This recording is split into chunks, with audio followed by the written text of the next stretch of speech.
In what new ways do you intend to rectify the inequalities in the workplace, specifically regarding females making only 72% of what their male counterparts earn? One of the first bill I signed was something called the Lilly Ledbetter bill. And this is named after this amazing woman who had been doing the same job as a man for years, found out that she was getting paid less, and the Supreme Court said that she couldn't bring suit because she should have found out about it earlier. She had no way of finding out about it. So we fixed that.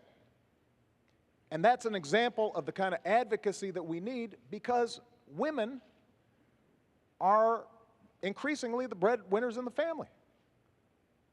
This is not just a women's issue. This is a family issue. There's a middle-class issue. And that's why we've got to fight for it. Thank you, and important topic, and one which I learned a great deal about, particularly as I was serving as governor of my state, because I had the chance to pull together a cabinet, and all the applicants seemed to be men. And I went to my staff and I said, how come all the people for these jobs are all men? They said, well, these are the people that have the qualifications. And I said, well, gosh, can't we find some women that are also qualified?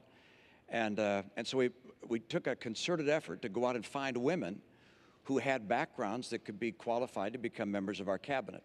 I went to a number of women's groups and said, can you help us find folks? And they brought us whole binders full of women.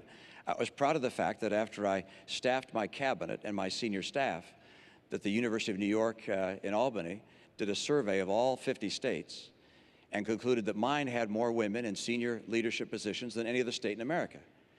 Now, one of the reasons I was able to get so many good women to be part of that team was because of our recruiting effort, but number two, because I recognize that if you're going to have women in the workforce, that sometimes they need to be more flexible.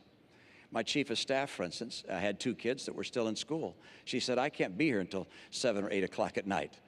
I need to be able to get home at 5 o'clock so I can be there for making dinner for my kids and being with them when they get home from school. So we said, fine, let's have a flexible schedule so you can have hours that work for you.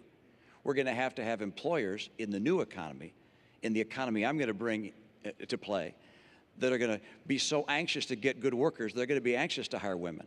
In the last 4 years, women have lost 580,000 jobs. That's the net of what's happened in the last 4 years.